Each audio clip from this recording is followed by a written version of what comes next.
Assalamualaikum warahmatullahi wabarakatuh. Hari ini kita akan belajar tentang hipotesis. Bagaimana cara menguji hipotesis? Hipotesis itu apa? Hipotesis itu adalah dugaan sementara terhadap jawaban penelitian. Silahkan dibaca pada modul yang nanti akan saya bagikan kepada saudara. Apa itu pengujian hipotesis? Kemudian ciri-ciri hipotesis, kemudian kekeliruan dalam menyimpulkan hipotesis. Ada dua macam kekeliruan dalam statistik, disebut kekeliruan tipe 1 dan kekeliruan tipe 2. Dalam uji statistik ada dua jenis hipotesis, yaitu H0 dan H1.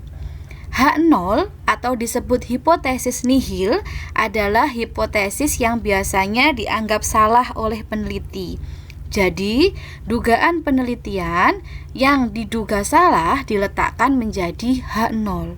H1 adalah negasi dari H0 atau ingkaran dari H0. Kemudian, apakah penelitian itu selalu benar? Tentu peneliti dapat melakukan kekeliruan. Kekeliruan yang dilakukan oleh peneliti digolongkan menjadi dua, kekeliruan tipe 1 dan kekeliruan tipe 2. Kekeliruan tipe 1 adalah apabila seorang peneliti menolak H0, padahal sesungguhnya H0 itu benar. Kekeliruan tipe 2 adalah apabila seorang peneliti menerima H0 padahal H0 yang dia terima itu sesungguhnya salah.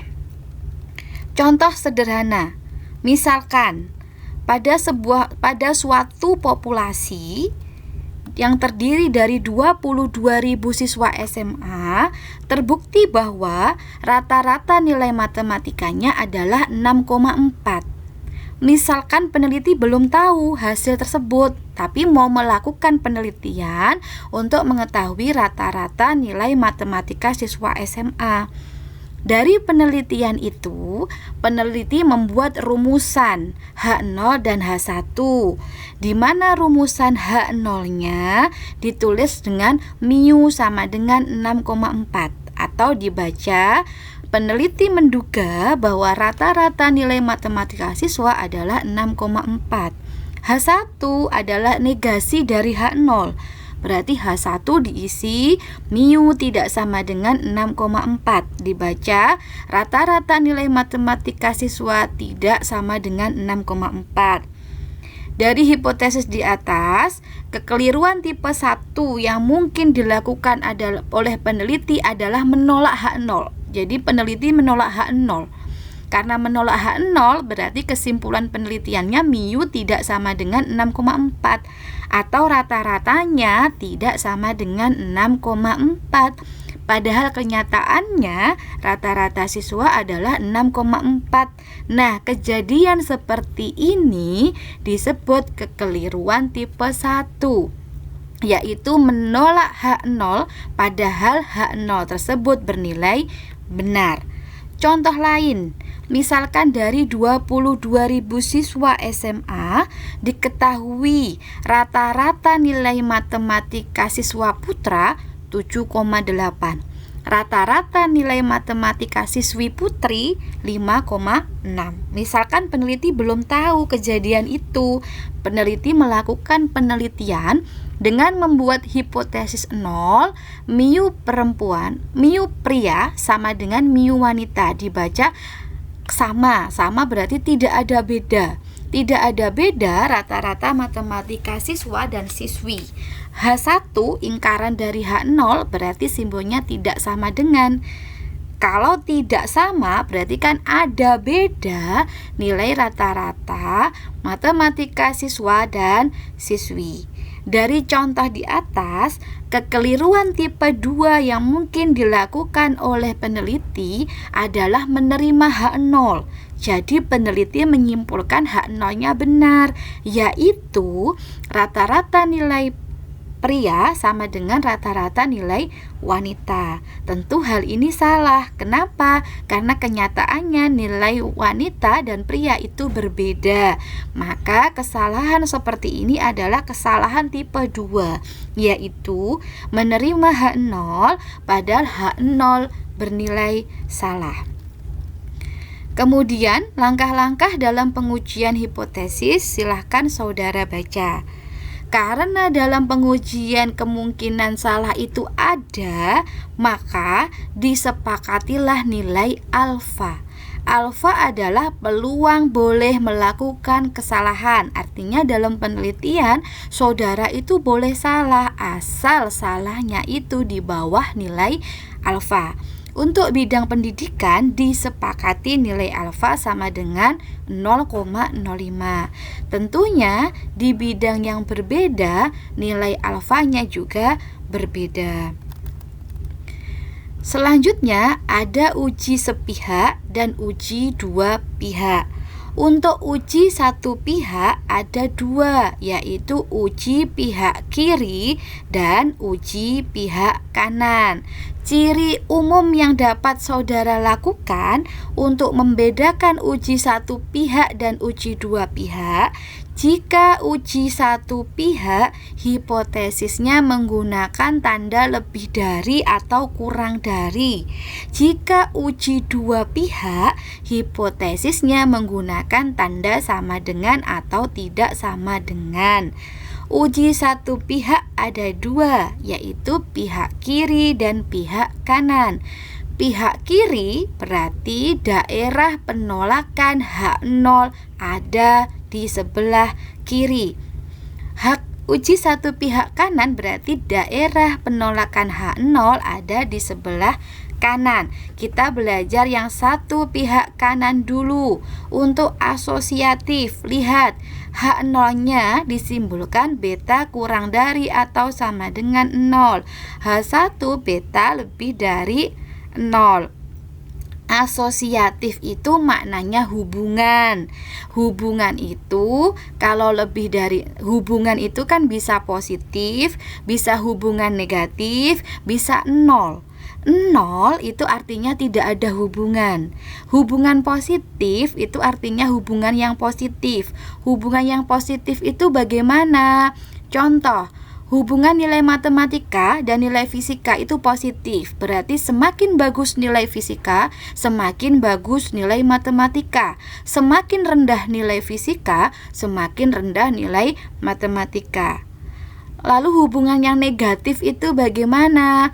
Contoh, hubungan keikutsertaan ekskul dengan nilai matematika dikatakan berhubungan negatif jika semakin tinggi nilai ekskul, semakin rendah nilai matematika. Semakin rendah nilai ekskul, semakin tinggi nilai matematika. Sehingga H0 di sini beta kurang dari atau sama dengan 0 berarti dibaca ini kan hipotesisnya insentif berpengaruh positif terhadap kinerja pegawai. Hipotesis penelitian ini berarti kan yang mau diuji, yang diduga benar. Ingat, H0 itu yang dianggap salah oleh peneliti, H1 yang dianggap benar oleh peneliti. Maka hipotesis penelitian di awal ini diletakkan di H1. Karena hipotesisnya berbunyi insentif berpengaruh positif terhadap kinerja pegawai, letakkan di H1. Beta positif, berarti ingkaran atau negasinya adalah kurang dari atau sama dengan 0. Ini adalah hipotesis satu arah. Kenapa? Karena menggunakan tanda lebih dari. Untuk melihat arah kiri atau arah kanan, lihat H1. Kalau H1-nya lebih dari, berarti arah kanan. Kalau H1-nya kurang dari, berarti arah kiri. Lihat hipotesis komparatif. Kemampuan berpikir kritis matematika siswa yang bergaya belajar independen lebih tinggi, berarti lebih dari. Ingat, hipotesis di awal letakkan di H1. Karena ada kata lebih tinggi, maka H1-nya berisi μ1 lebih besar dari μ2. H0 adalah lawan dari H1. daerah penolakannya ada di sebelah kanan. Kenapa? Lihat H1 tandanya lebih dari. Sekarang kita lihat hipotesis satu pihak yang sebelah kiri. Nah, ini kalau kanan berarti daerah penolakan H0-nya ada di sebelah kanan kurva. Sekarang lihat yang hipotesis sebelah kiri. Lihat, untuk asosiatif, stres kerja berpengaruh negatif terhadap kinerja pegawai. Ingat, hipotesis yang di awal letakkan menjadi H1 yang diduga benar. Berpengaruh negatif berarti kurang dari. Lawannya lebih dari atau sama dengan. Bedanya dengan yang pihak kanan tadi, H1-nya simbolnya lebih dari. Kalau pihak kiri, H1-nya simbolnya kurang dari. Komparatifnya, kemampuan berpikir kritis matematis siswa yang diajar dengan metode drill lebih rendah. Berarti H1-nya Mio 1 yang belajar pakai drill lebih rendah dari yang belajar pakai inquiry, kurang dari. Lawannya lebih dari. Bedakan. Cara membedakan pihak kanan dan pihak kiri ada di simbol H1.